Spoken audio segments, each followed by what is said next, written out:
آبرویم پست مزن تو در حضور دشمنان.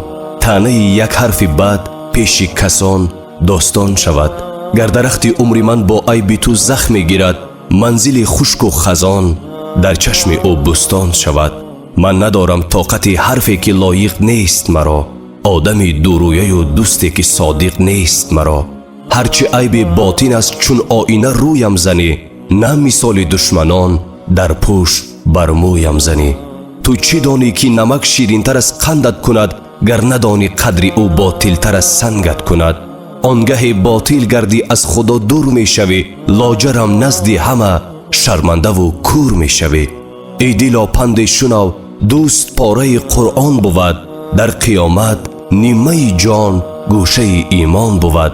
بر کس و ناکس مزن غیبت مرا با هر زبان، ور تو از من بهتری من را به حال خود بمان.